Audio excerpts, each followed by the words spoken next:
Welcome to A edu और ए edu के हमारे इस यूट्यूब चैनल में आप सभी का स्वागत है। तो इंडियन ज्योग्राफी के अंतर्गत हम लोग एक बेहद इम्पॉर्टेंट टॉपिक, जहां से एग्ज़ाम में निश्चित तौर पे प्रश्न तो बनेंगे ही बनेंगे, जिसका नाम है भारत की प्रमुख झीलें। झील क्या है? तो जल का एक छोटा सा हिस्सा होता है। झील क्या है? तो जल का एक छोटा सा हिस्सा होता है। तो चलिए हम लोग देखेंगे भारत की प्रमुख झीलों के बारे में। यहाँ से एग्जाम में प्रश्न तो बनेंगे ही बनेंगे। ये देखिए पूरा डिटेल में होगा, इससे बाहर आपको एक भी प्रश्न नहीं पूछा जाएगा। तो चलिए एक एक करके हम लोग सभी को देखते हैं और इनके बारे में जो कुछ भी विशेष बातें होंगी उनको हम लोग चर्चा करेंगे, और साथ ही साथ इसे 2-3 बार देख लेंगे तो दिमाग में ये सारी चीज़ें फिट हो जाएगी। तो चलिए हम लोग देखते हैं इस झील के बारे में। सबसे पहले है, हम लोग एक एक राज्य से स्टार्ट करेंगे। भारत की प्रमुख झीलों को एक एक राज्य से स्टार्ट करेंगे। सबसे पहला है जम्मू कश्मीर। जम्मू कश्मीर जम्मू कश्मीर की बात की जाए तो वहाँ पे कौन कौन सी झील है? सबसे पहला है बुलर झील। कौन? बुल्लर झील। बुल्लर झील कहाँ पे है? तो जम्मू कश्मीर में है, और यह एक विवर्तनिक झील है। विवर्तनिक का मतलब होता है मुड़दार। तो बुल्लर झील कहाँ पे है? जम्मू कश्मीर में है। यह एक विवर्तनिक झील है। इसकी क्षेत्रफल की बात की जाए तो 160 वर्ग किलोमीटर में यह इसका क्षेत्रफल है। कितना? 160 वर्ग किलोमीटर। भारत की यह सबसे बड़ी ताजे पानी की झील है, अर्थात मीठे पानी की सबसे बड़ी झील कौन है? तो बुल्लर झील है। वेरी वेरी इम्पॉर्टेंट है। एग्जाम में यहाँ से प्रश्न निश्चित तौर पे बनते हैं। पूछा जाए कि भारत की मीठे पानी की या ताजे पानी की सबसे बड़ी झील कौन है? तो वह है बुल्लर झील। याद रखेंगे, भारत की मीठे पानी की या ताजे पानी की सबसे बड़ी झील बुल्लर झील। कहाँ पे है? जम्मू कश्मीर। बुल्लर झील किस नदी के किनारे है? तो झेलम नदी के किनारे। बुल्लर झील झेलम नदी के किनारे है, और यह एक गोखुर झील है। गोखुर अर्थात जो समुद्र के किनारे से जो कंकड़ पत्थर से झील का निर्माण होता है उसे ही गोखुर झील कहते हैं। तो यह एक कैसा झील है? गोखुर झील है। एक बात और याद रखेंगे इस बुल्लर झील के बारे में कि इसी पर तुलबुल परियोजना है। तुलबुल नदी घाटी परियोजना किस पर है? तो इस बुल्लर झील पर। याद रखेंगे, बुल्लर झील पर। इसके बाद है डल झील। इसके बाद जम्मू कश्मीर में कौन है? तो डल झील। डल झील जम्मू कश्मीर में है, और यह ताजे पानी की एक दलदली झील है। तो याद रखेंगे, यहाँ से भी प्रश्न एग्जाम में पूछे जाते हैं कि यह कौन सी ताजे पानी की है। जैसे कि अभी जो बीपीएससी का एग्ज़ाम हुआ था उसमें पूछा था कि इसमें से कौन ताजे पानी की झील है, तो एक लोकटक था और दूसरा बुल्लर झील था। तो यहाँ से भी प्रश्न पूछे जा सकते हैं, तो दिमाग में इसे फिट कर लेंगे। तो दूसरा है डल झील। डल झील कहाँ पे है? जम्मू कश्मीर में, जो ताजे पानी की एक दलदली झील है। कैसी? दलदली झील। इसके बाद मानसर झील। मानसर झील मानसर झील कहाँ पे है? तो जम्मू कश्मीर में है। मानसर झील जम्मू कश्मीर में। इसके बाद एक बहुत इंपॉर्टेंट है पैगुंडा त्यों। पैगुंडा त्यों अब यह चला गया है लद्दाख में। अब यह कहाँ पे चला गया? तो लद्दाख में चला गया। याद रखेंगे, पैगुंडा त्यों जम्मू कश्मीर के लद्दाख में है। याद रखेंगे। इसके बाद और बात की जाए जम्मू कश्मीर में, तो जम्मू कश्मीर में याद रखेंगे नाग जहाँ पे लगा रहे, सब जम्मू कश्मीर में नाग। जैसे कि बैरी नाग झील। बैरी नाग झील कहाँ पे है? तो जम्मू कश्मीर में, बैरी नाग झील। उसके बाद शेषनाग। शेषनाग झील कहाँ पे है? जम्मू कश्मीर में। अनंतनाग। अनंतनाग कहाँ पे है? तो जम्मू कश्मीर में। मानसबल। मानसबल कहाँ पे है? तो ये भी जम्मू कश्मीर में है। तो बैरी नाग, शेषनाग, अनंतनाग, मानसबल और नगीना झील, ये सभी कहाँ पे हैं? तो जम्मू कश्मीर में है। तो याद रखेंगे कि जहाँ पे नाग लगा हुआ हो ये सभी ज़िले कहाँ पे हैं? तो जम्मू कश्मीर में। जम्मू कश्मीर में एक सबसे इम्पोर्टेंट पूछा जाता है अंचार झील के बारे में। तो अंचार झील कहाँ पे है? तो यह भी जम्मू कश्मीर में है। याद रखेंगे। तो जितने सारे अभी हमने बताया जम्मू कश्मीर में, तो सभी को नोट कर लेंगे। खास करके बुल्लर झील, अंचार झील, इन सभी के बारे में तो याद रखेंगे ही। और ट्रिक है नाग, नाग जहाँ पे लिखा लगा है वो सब कहाँ पे है, तो जम्मू कश्मीर में, इम्पॉर्टेंट है। पैगोडा त्यों के बारे में भी जानकारी रखेंगे। इसके बाद है राजस्थान, इसके बाद है राजस्थान, बहुत इंपॉर्टेंट है, यहाँ से भी एग्जाम में प्रश्न पूछे जाते हैं।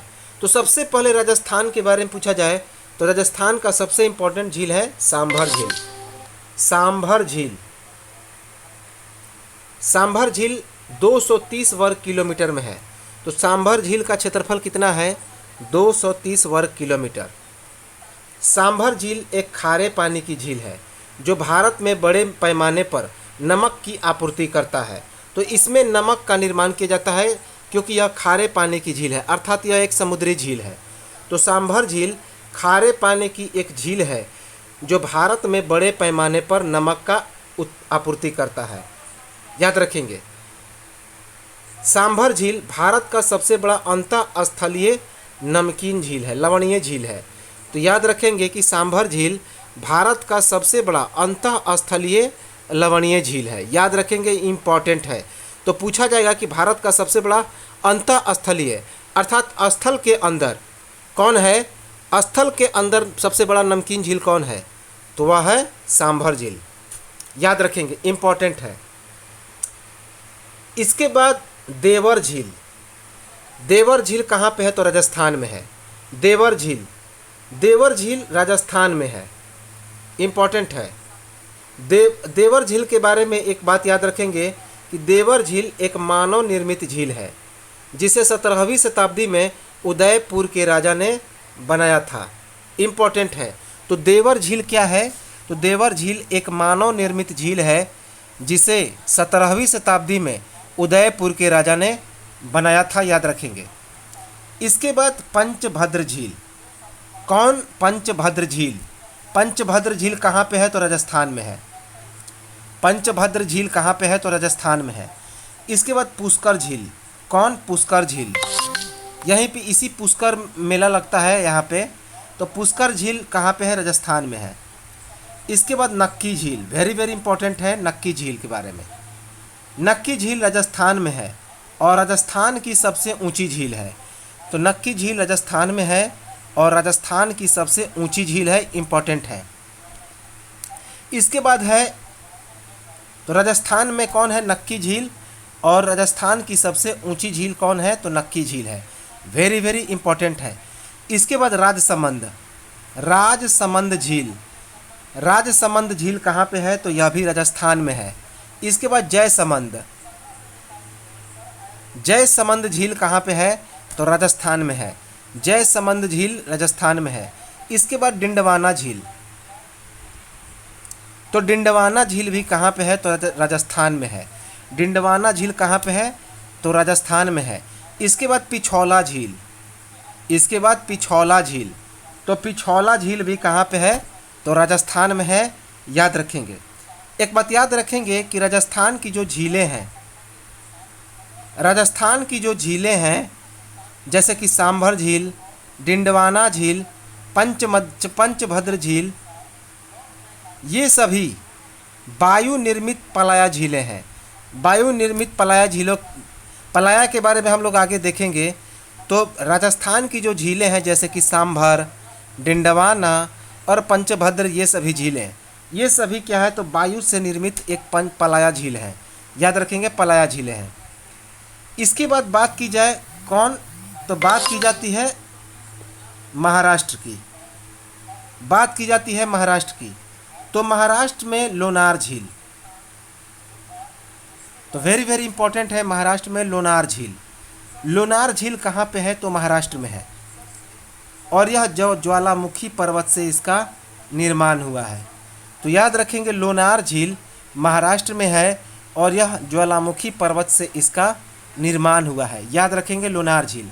लोनार झील का निर्माण कैसे हुआ, तो ज्वालामुखी पर्वत से, और यह महाराष्ट्र में है, महाराष्ट्र की सबसे ऊंची झील है।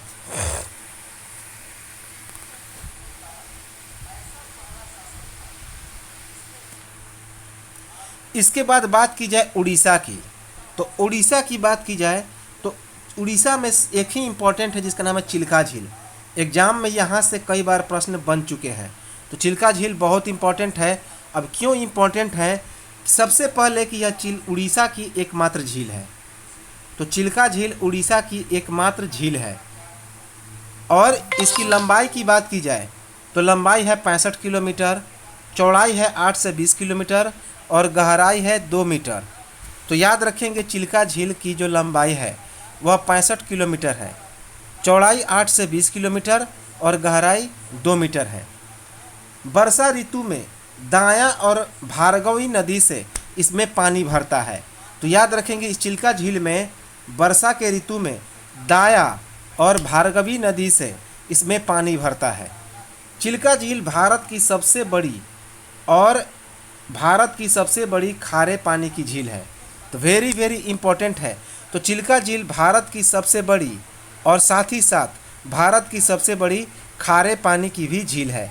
तो पूछा जाएगा कि भारत की सबसे बड़ी खारे पानी की झील कौन सी है? तो चिल्का झील है। और भारत की सबसे बड़ी झील कौन है? तो वह भी चिल्का झील है। और अभी हमने क्या बताया कि भारत की सबसे बड़ी अंतःस्थलीय खारे पानी की झील कौन है? अंतःस्थलीय पूछा जाए तो वह है हमारा सांभर झील, लवणीय झील है। चिल्का झील एक लैगून झील है जो समुद्र के पानी से निर्मित है। तो लैगून के बारे में हम लोग देखेंगे। तो चिल्का झील एक लैगून झील है जो समुद्र के पानी से इसका निर्माण हुआ। इस चिल्का झील में एक नौसेना प्रशिक्षण केंद्र की भी स्थापना की गई है। तो इस चिल्का झील में एक नौसेना प्रशिक्षण केंद्र भी निर्मित किया गया। इसके बाद मणिपुर। तो मणिपुर में एकमात्र है लोकटक झील। बहुत इंपॉर्टेंट है लोकटक झील, याद रखेंगे लोकटक झील के बारे में। तो लोकटक झील कहाँ पे है? मणिपुर में है और मणिपुर के बिष्णुपुर जिले में है। याद रखेंगे मणिपुर के बिष्णुपुर जिले में लोकटक झील। पूर्वी भारत की यह सबसे बड़ी मीठे पानी की झील है। तो मोस्ट इम्पॉर्टेंट है, पूर्वी भारत की सबसे बड़ी मीठे पानी की झील पूछी जाए तो वह है लोकटक झील। तो पूर्वी भारत की सबसे बड़ी झील, साथ ही साथ पूर्वोत्तर भारत, नॉर्थ ईस्ट। तो नॉर्थ ईस्ट इलाके अर्थात पूर्वोत्तर भारत की सबसे बड़ी झील और पूर्वोत्तर भारत की सबसे बड़ी मीठे पानी की झील की बात की जाए तो वह है लोकटक झील। कहाँ पे है? मणिपुर में। तो लोकटक झील मणिपुर में है और मणिपुर के बिष्णुपुर जिले में। कहाँ पे? बिष्णुपुर। लोकटक झील उत्तर पूर्व भारत की सबसे बड़ी झील है जिसका क्षेत्रफल 300 वर्ग किलोमीटर है। तो लोकटक झील उत्तर पूर्व भारत की सबसे बड़ी झील है और यह कहाँ पे, कितना इसका क्षेत्रफल है? तो 300 वर्ग किलोमीटर। लोकटक झील में केबुल लामजाओ राष्ट्रीय पार्क है जो कि भारत का एकमात्र तैरता हुआ राष्ट्रीय पार्क है।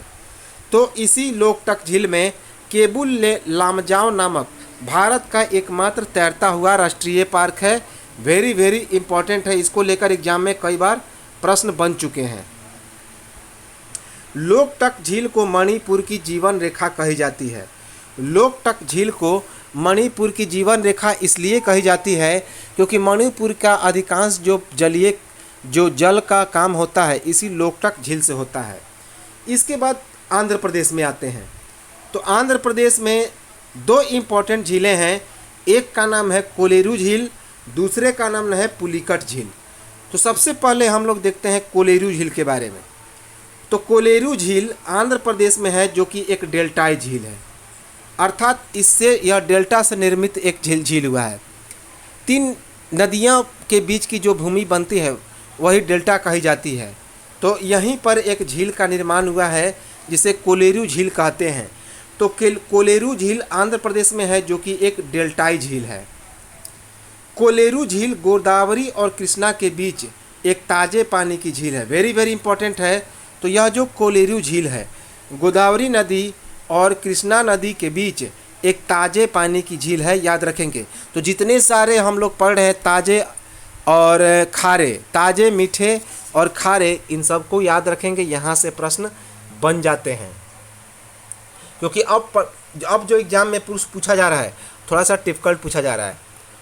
इसके बाद है आंध्र प्रदेश में दूसरा पुलिकट झील। तो पुलिकट झील आंध्र प्रदेश में है जिसका क्षेत्रफल 300 वर्ग किलोमीटर है। तो पुलिकट झील आंध्र प्रदेश में है और इसका क्षेत्रफल 300 वर्ग किलोमीटर है। पुलिकट झील एक समुद्री झील है अर्थात लैगून झील है, जहाँ श्रीहरिकोटा द्वीप है।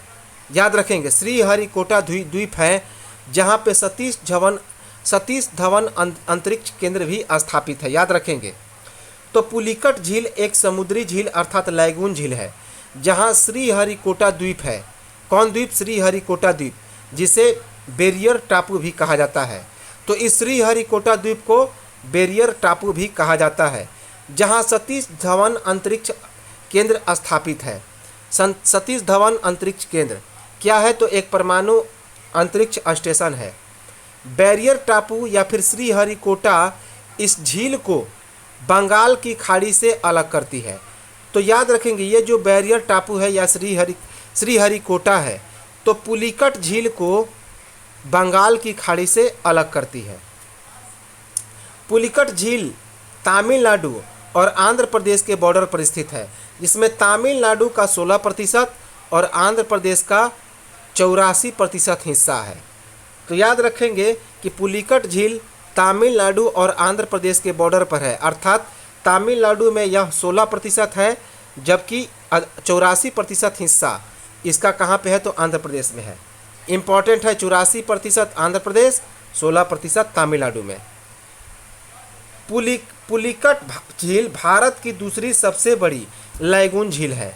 तो पुलिकट झील भारत की दूसरी सबसे बड़ी लैगून झील है, और सबसे बड़ी कौन है? तो चिल्का झील हमने बताया था। पश्चिमी हिस्से में कौन है? तो बकिंघम नहर है। तो इस पुलिकट झील के पश्चिमी हिस्से में एक नहर है जिसका नाम है बकिंघम नहर। कौन है? बकिंघम नहर, याद रखेंगे।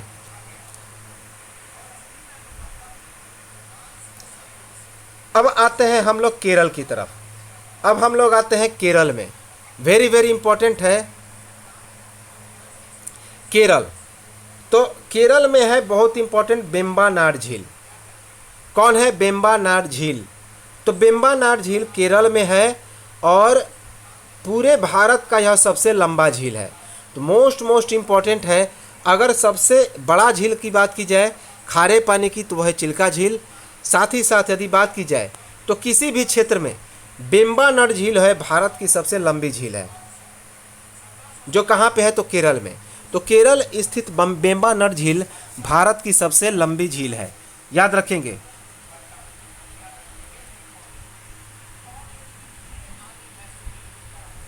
वेम्बनाड झील खारे पानी की एक लैगून झील है, जिसमें कुमार कोम नामक एक पक्षी अभयारण्य भी है।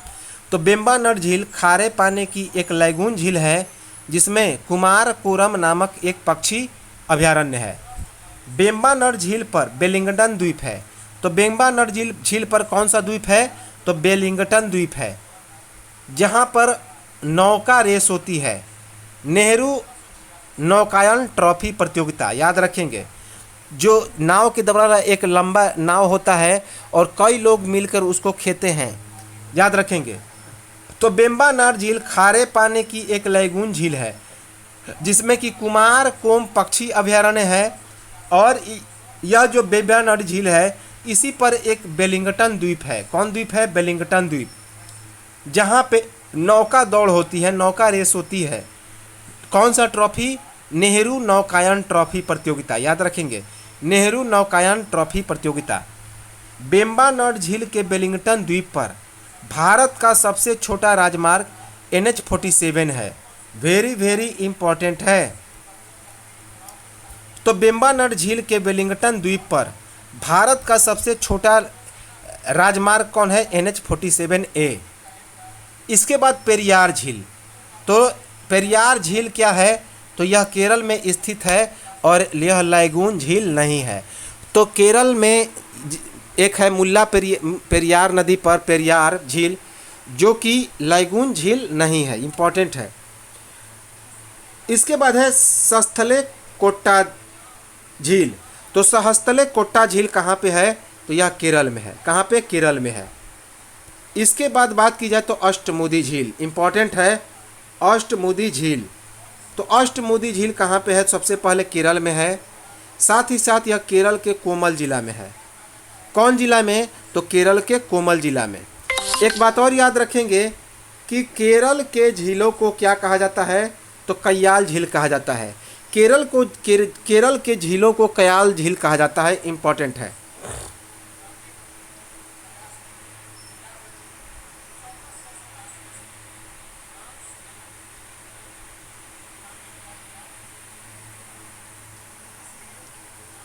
अब बात आती है हिमाचल प्रदेश की।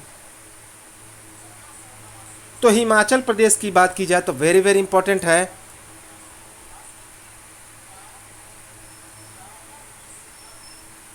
तो वेरी वेरी इंपॉर्टेंट है हिमाचल प्रदेश।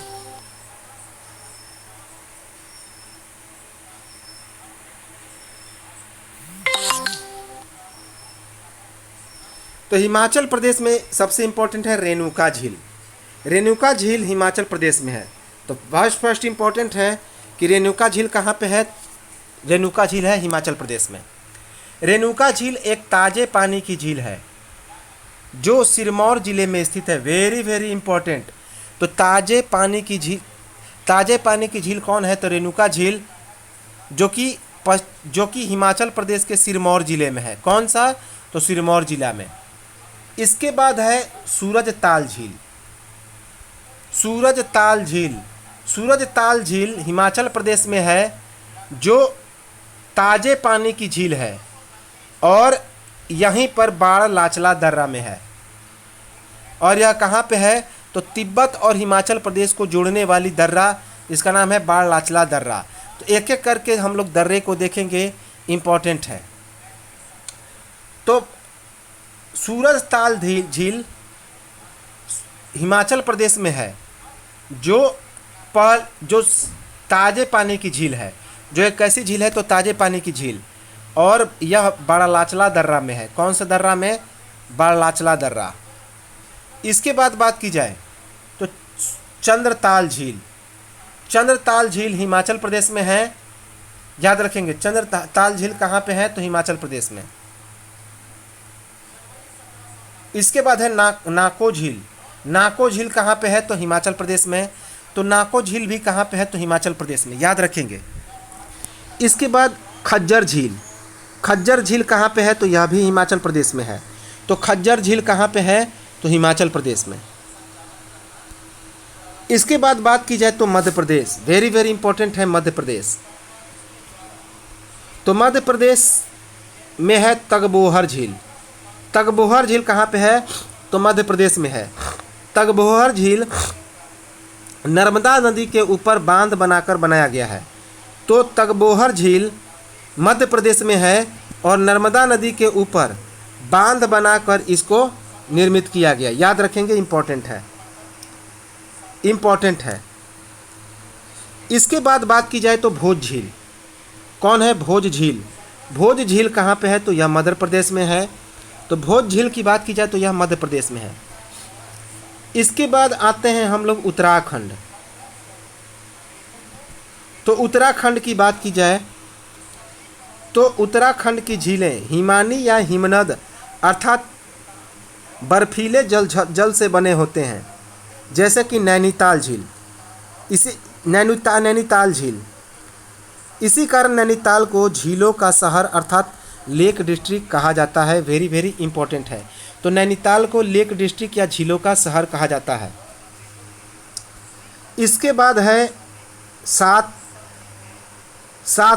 सलताल झील। तो याद रखेंगे, सलताल झील कहाँ पे है, तो यह हरियाणा में है, उत्तराखंड में है। इसके बाद है राकसताल। याद रखेंगे, राकसताल। तो राकसताल भी कहाँ पे है, तो उत्तराखंड में। साथ ही साथ मालताल झील। तो मालताल झील भी कहाँ पे है, तो उत्तराखंड में। तो ताल जहाँ पे लगे वो समझ जाना है, ये सभी उत्तराखंड के हैं। तो ताल लग जाएगा तो उत्तराखंड के हैं, याद रखेंगे। इसके बाद बात की जाए तो एक है मुरलताल झील। तो मुरलताल झील कहाँ पे है, तो उत्तराखंड में। इसके बाद बात की जाए तो देवताल झील। वेरी वेरी इंपॉर्टेंट है देवताल झील, जो कहाँ पे है, तो उत्तराखंड में। देवताल झील उत्तराखंड में है। साथ ही साथ यह उत्तराखंड की सबसे ऊंची झील है कौन? देवताल झील। देवताल झील उत्तराखंड की सबसे ऊंची झील है। इसके बाद बात की जाए तो यह जो उत्तराखंड की बर्फीली झीलें हैं, एक और है नैनी झील। नैनी झील के बारे में बात की जाए तो नैनी झील त्रिऋषि झील से बना है। इसको त्रिऋषि झील भी कहते हैं। क्यों कहते हैं? क्योंकि ऐसा कहावत है कि 3 इसमें एक ऋषि मुनि होते थे, तो उन्हीं के द्वारा ही इस झील का निर्माण किया गया।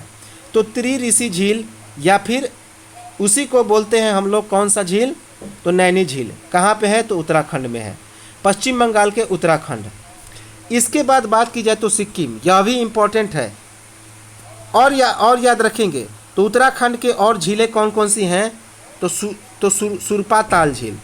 सुरपा ताल झील कहाँ पे है? तो उत्तराखंड में। इसके बाद बात की जाए तो खुरपा ताल झील। तो सुरपा ताल झील या खुरपा ताल झील कहाँ पे है? तो उत्तराखंड में। इसके बाद बात की जाए तो नैकुटिया हिमालाल झील,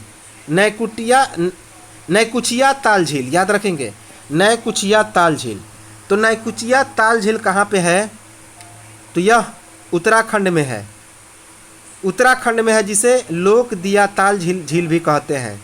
याद रखेंगे, लोकू दिया ताल झील किसे कहते हैं? तो उत्तराखंड में है। याद रखेंगे लोक दिया ताल झील को। तो ये तो था हमारा उत्तराखंड। अब हम लोग आते हैं सिक्किम पे।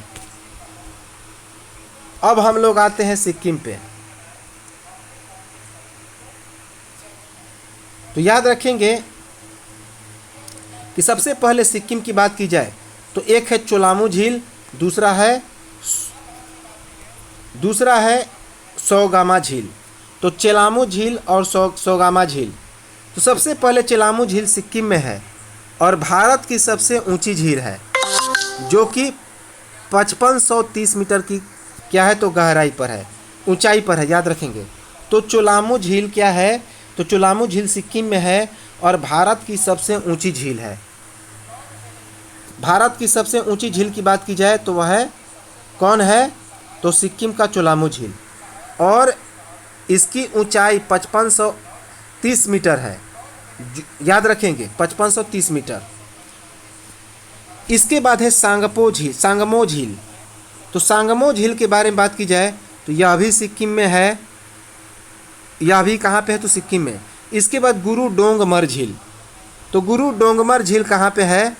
तो गुरु डोंगमर झील यह नवीन सिक्किम में है, नवीन सिक्किम में। इसके बाद बात की जाए तमिलनाडु।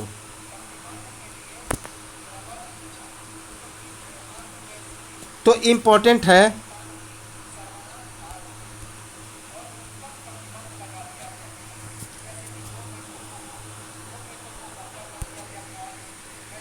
एक बात इम्पोर्टेंट है, याद रखेंगे कि सिक्किम की जो झील है, जैसे कि एक हो गया सांगमो झील, दूसरा है चोलामू झील। तो विश्व की सबसे ऊंची झील कौन है? तो वह है हमारा सांगपो झील। याद रखेंगे, वह है चोलामू झील जो है वह सिक्किम में है, जो भारत की सबसे ऊंची झील है। इसके बाद है सांगमो झील। तो सांगमो झील जो है वह सिक्किम में है। याद रखेंगे कहाँ पे? सिक्किम में।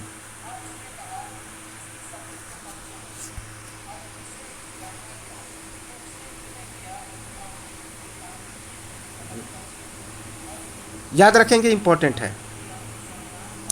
तो ये तो थे हमारे सिक्किम के झील, तो चोलामू झील और सोंगमा झील। सोंगमा झील कहाँ पे है? सिक्किम में है। और एक है गुरु डोंगमर झील। गुरु डोंगमर झील यह भी कहाँ पे है? तो सिक्किम में। तो गुरु डोंगमर झील और सांगमो झील कहाँ पे हैं? तो जम्मू कश्मीर में। इसके बाद है तमिलनाडु। इसके बाद बात की जाए तो तमिलनाडु में एक है विश्नम झील। विश्नम झील कहाँ पे है? तो तमिलनाडु में। तो याद रखेंगे, इसे विश्नम झील के नाम से भी जानते हैं। किसे? तो इम्पोर्टेंट है विश्नम झील। अब है क्या कि तमिलनाडु में एक है वीरानम झील, एक है वीरानम झील जो कि तमिलनाडु के राजधानी कहाँ पे है, तो चेन्नई में है। तो तमिलनाडु में एक है वीरानम झील जो तमिलनाडु में पाया जाता है। इसके बाद है चेम्बरम मबक्कम झील, चेम्बरम मबक्कम झील, तो यह मलबक्कम झील कहाँ पे है, तो तमिलनाडु में। तो चेम्बरम मबक्कम झील कहाँ पे है, तो तमिलनाडु में। अब है बेरी जाम झील, उरी झील, बेरी जाम झील और उरी झील कहाँ कहाँ पे हैं, तो बेरी जाम झील यह तमिलनाडु में है। ऊटी झील भी कहाँ पे है, तो तमिलनाडु में, ऊटी झील भी तमिलनाडु में है। इसके बाद कोडाई कनाल झील, कोडाई कनाल जो है वह सबसे ऊंचा पर्वत है, किसका, तो कोडाई कनाल झील जो कि सबसे ऊंचा, तो कोडाई कनाल झील कहाँ पे है, तो तमिलनाडु में है, इम्पॉर्टेंट है। और एक बात और याद रखेंगे कि भारत का जो सबसे ऊंचा झील है, उत्तराखंड का जो तमिलनाडु का सबसे, उत्तराखंड का सबसे ऊंचा झील देवताल झील है, देवताल झील है, याद रखेंगे। इसके बाद ऊटी झील, ऊटी झील भी कहाँ पे है, तो वह है तमिलनाडु में। इसके बाद अब हम लोग आते हैं तेलंगाना पे,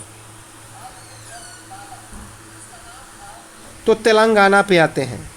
तो तेलंगाना में 3 प्रसिद्ध हुए, एक है उस्मान सागर जो कि तेलंगाना में है, दूसरा है हिमायत सागर जो कहाँ पे है, तो तेलंगाना में है, और तीसरा है कुसैन सागर।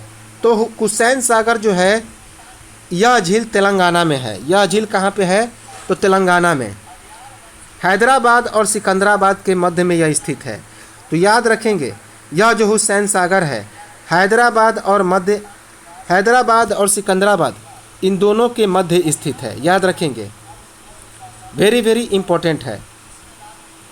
अब हम लोग आते हैं असम में, अब हम लोग आते हैं असम में। कहाँ पे, असम में आते हैं, इम्पोर्टेंट है। तो असम में है 3 झील, एक का नाम है दीपर झील, यह कहाँ पे है, असम में। दूसरा है सोनबिल, तो सोनबिल कहाँ पे है, यह भी असम में है। तो दीपर बिल और सोनबिल कहाँ पे है, तो असम में। और इसके बाद है चपनाला झील, तो चपनाला झील भी कहाँ पे है, तो वह असम में है। तो असम में एक और झील है चपनाला झील। इसके बाद अब हम लोग आते हैं मिजोरम में। तो कौन है मिजोरम पे, याद रखेंगे मिजोरम। तो मिजोरम में है पाला झील, कहाँ पे है, मिजोरम में। तो पाला झील कहाँ पे है, मिजोरम में, याद रखेंगे। इसके बाद मेघालय में, तो मेघालय में हम लोग आते हैं, तो एक है उमियम झील जो कहाँ पे है, तो मेघालय में। तो मेघालय की एकमात्र झील है उमियम झील जो कि कहाँ पे है, तो मेघालय में, याद रखेंगे, इम्पोर्टेंट है।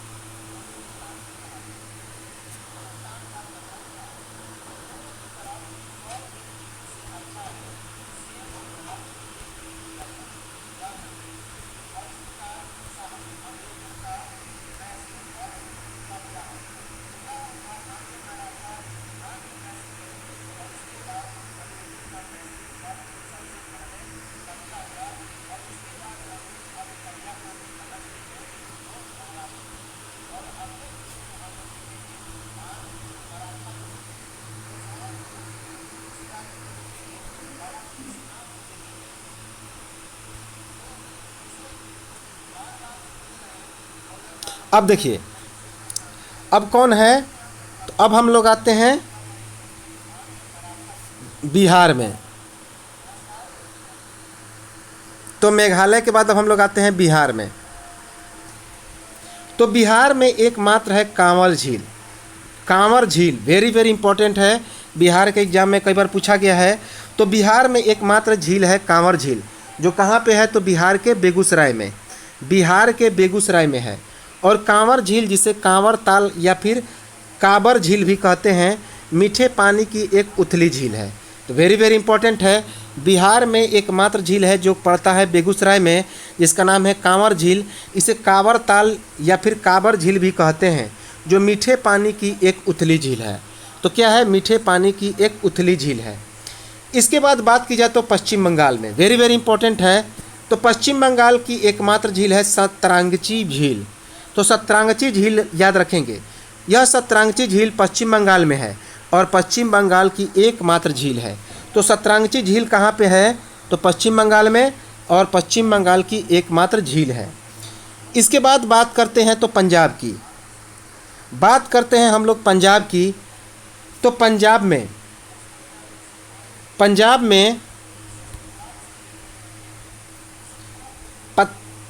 है कांजली झील। कांजली झील कहाँ पे है? तो पंजाब में है, याद रखेंगे, कांजली झील पंजाब में।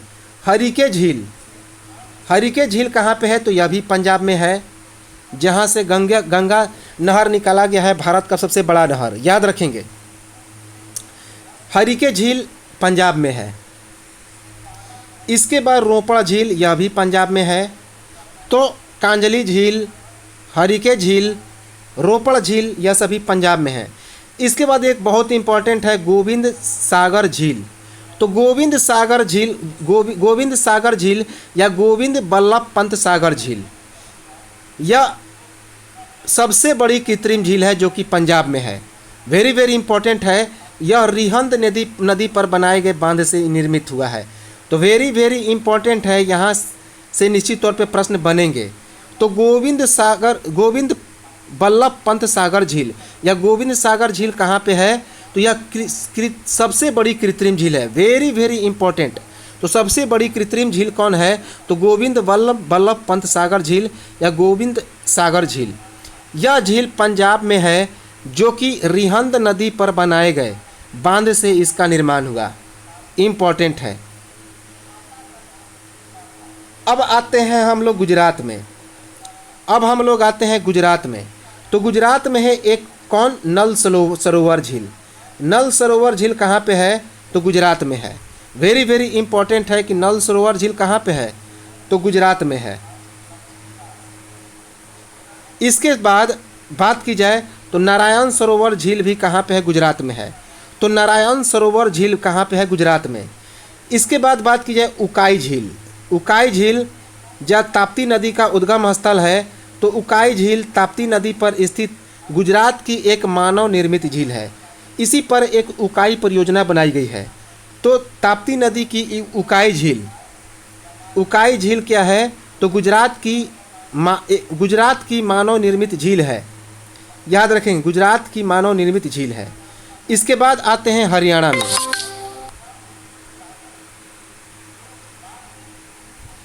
इसके बाद हम लोग आते हैं हरियाणा में। तो हरियाणा की बात की जाए तो सूरज कुंड झील। हरियाणा में कौन सा झील है? सूरज कुंड झील। यह सूरज कुंड झील कहाँ पे है? तो हरियाणा में है, याद रखेंगे। इसके बाद कर्नाटक, वेरी वेरी इंपॉर्टेंट है कर्नाटक। तो कर्नाटक में है एक बेलादुर झील। बेलादुर झील जो कि कर्नाटक में है। बेलादुर झील कहाँ पे है? तो कर्नाटक में है। इसके बाद पंपा सरोवर झील, यह भी कर्नाटक में है।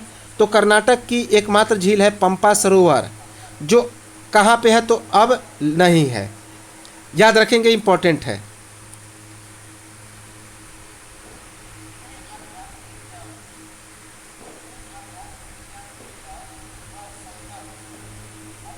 अब देखिए, एक नोट है कि उत्तर प्रदेश की एकमात्र झील कौन है?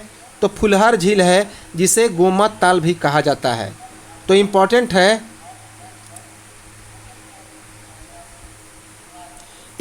है कि उत्तर प्रदेश की एकमात्र झील कौन है? तो उसका नाम है फुलहर झील, जिसे कि गोमत ताल भी कहते हैं। कौन सा? गोमत ताल।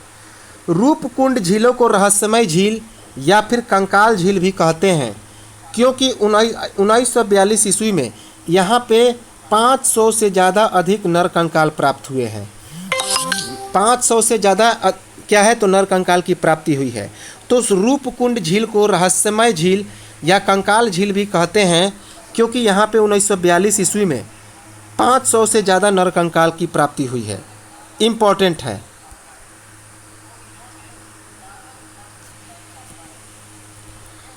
अब है कि पहाड़ियों से घिरे अभिकेंद्री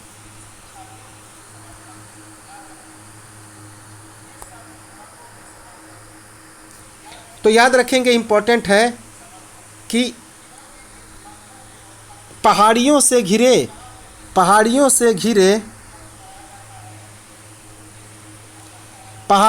घिरे अभिकेंद्री अवशिष्ट वाले विस्तृत समतल ताल गर्त को वॉल्सन कहते हैं। वेरी वेरी इंपॉर्टेंट है। पहाड़ियों से घिरे अभिकेंद्री अपवाह तंत्र वाले विस्तृत संकलन गर्त को क्या कहते हैं? तो वॉल्सन कहते हैं, वॉल्सन, याद रखेंगे। अब हम लोग देखते हैं विवर्तनिक क्या है या गोखुर झील क्या है, लैगून क्या है, वायु निर्मित या पलाया निर्मित क्या है, इस सब के बारे में देखते हैं। तो सबसे पहले विवर्तनिक या गोखुर झील, धरातल के बड़े भाग के धंस जाने से या उठ जाने से विवर्तनिक या गोखुर झील का निर्माण होता है। याद रखेंगे, यहाँ की नदियाँ इस रूप में वर्णन है, यू शेप में। तो धरातल के सबसे बड़े भाग के धंस जाने से या उठ जाने से विवर्तनिक या गोखुर झील का निर्माण होता है। यहाँ की नदियाँ कैसी होती हैं? तो इस तरह से। इसके बाद लैगून अथवा अनूप झील। लैगून अथवा अनूप झील क्या है? तो समुद्री तट के किनारे पत्थर, कंकड़, बालू या प्रक्षेप भित्ति से निर्मित जो झील है वह क्या है? तो वह लैगून झील है। याद रखेंगे कि समुद्र तट के किनारे पत्थर, कंकड़, बालू तथा प्रवाल भित्ति से जो जीव की उत्पत्ति हुई है, जिस स्थान से, उस स्थान को क्या बोलते हैं? तो उस स्थान को बोला जाता है झील नरानी। याद रखेंगे, कंकड़, पत्थर और बालू के प्रवाल भित्ति से बना है। अब है बालू निर्मित या पलाया झील। तो वायु निर्मित तथा पलाया झील, याद रखेंगे। तो इसमें एक जनजाति है भील, वायु निर्मित झील या पलाया झील क्या है? तो वायु से उड़ाई गई मिट्टी के कारण जिस झील का निर्माण होता है उसी को हम लोग क्या कहते हैं? तो वायु निर्मित झील या फिर पलाया झील कहते हैं। तो वायु से उड़ाई गई मिट्टी के कारण जो झील उत्पन्न होती है उसे निर्मित झील कहते हैं। याद रखेंगे। उसके बाद है हमारा डेल्टाई झील या अपतटीय भवंश। तो डेल्टाई झील या अपतटीय झील किसे कहते हैं? तो वे बड़ी झीलें होती हैं, जो डेल्टाई झीलें होती हैं, बड़ी झीलें होती हैं जिनका निर्माण नदियों के बीच बने डेल्टाई प्रदेशों को विस्तारिकाओं के मध्य होता है। याद रखेंगे। तो ये बड़ी झीलें होते हैं जिसका निर्माण नदियों के बीच बने डेल्टाई प्रदेशों में भी क्या होते हैं? तो इनके झीलों के मध्य में होता है। अब है हिमालय या बर्फीले झील। तो वेरी वेरी इंपॉर्टेंट है। हिमालय या बर्फीले झील कौन कौन से हैं? तो हिमनद या बर्फ़ के पिघलने या अपरदन से बनी हुई जितनी सारे यादें होती हैं उन्हें क्या कहते हैं? वकील अहमद। याद रखेंगे कि हिमनद या बर्फ़ के पिघलने या अध्ययन से बनी झील क्या कहलाता है? तो वह हिमनद झील कहा जाता है। याद रखेंगे, हिमनद झील।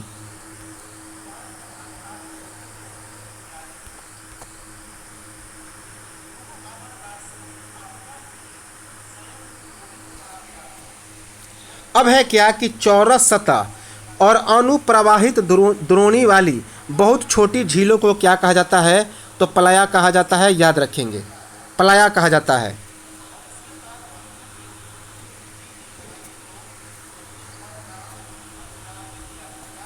अब है क्या कि इसमें वर्षा का पानी जमा होता है परंतु जल्दी ही भाप बनकर उड़ जाता है। तो इसमें वर्षा का पानी जमा होता है लेकिन जल्दी ही भाप बनकर यह उड़ जाता है। अधिक नमक वाली पलाया को सैलिनाश कहते हैं। तो जिस ये क्या बोलते हैं? तो जिस झील में नमक की वाली पलाया होती है उसे सैलिनाश कहते हैं। पलाया को अरब रेगिस्तान में खबारी तथा ममहाला और सहारा में सिट के नाम से जानते हैं। याद रखेंगे, इंपॉर्टेंट है। तो पलाया को अरब रेगिस्तान में खबारी, जबकि खबारी और महलावा कहते हैं, जबकि सहारा में इसे क्या कहते हैं? तो सिट कहते हैं। क्या कहेंगे? सिट। सांभर और डिंडवाना झील थार मरुस्थल के पूर्वी सिरे पर, इस पूर्वी सिरे पर खारे पानी की झील है। तो वेरी वेरी इंपॉर्टेंट है कि सांभर और डिंडवाना झील थार मरुस्थल के पूर्वी सिरे पर एक खारे पानी की झील है। इंपॉर्टेंट है, कौन सा झील? खारे पानी की झील है।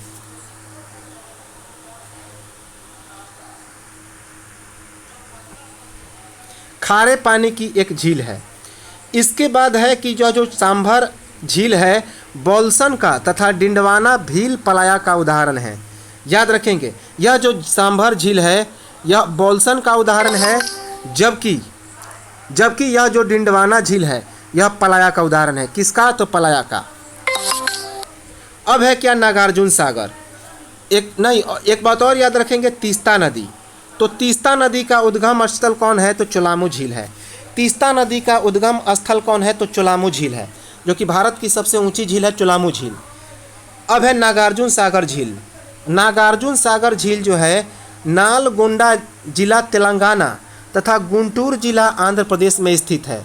तो नागार्जुन सागर झील नालगोंडा जिला तेलंगाना और गुंटूर जिला आंध्र प्रदेश में स्थित है।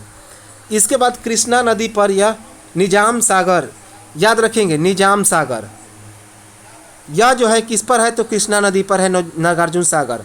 हम लोग याद रखेंगे, इसे आगे पढ़ेंगे। निजाम सागर जो कि तेलंगाना में है, किस नदी पर है? मंजीरा नदी पर।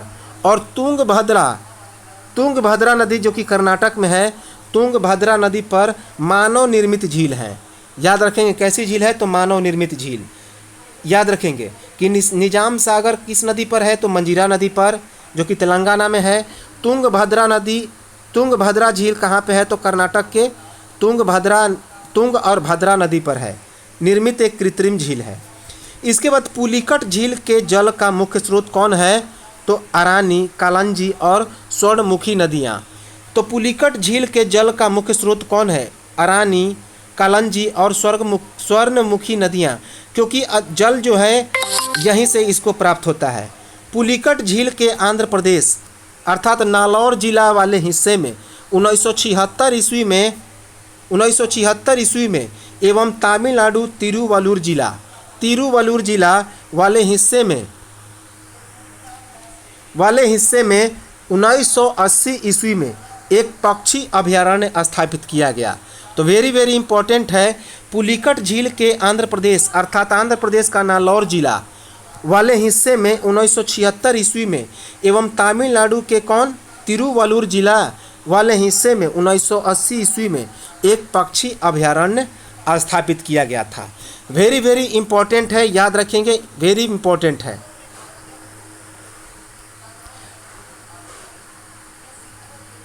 तो ये तो था हमारा झीलों का अध्ययन बहुत इंपॉर्टेंट है।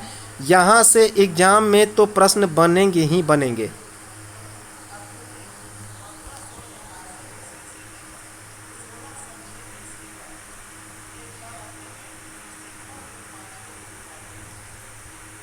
यहाँ से एग्जाम में प्रश्न बनेंगे ही बनेंगे, इम्पॉर्टेंट है। तो चलिए, सेशन कैसा लगा कमेंट करें, लाइक करें, शेयर करें। याद रखेंगे सेशन कैसा लगा, यह जो झील का है सफ़र बहुत इम्पॉर्टेंट है। यहाँ से एग्जाम में प्रश्न तो बनेंगे ही बनेंगे। तो चलिए मिलते हैं हम लोग अगले वीडियो में और चर्चा करेंगे दर्रों के बारे में। तब तक नमस्कार, जय हिंद।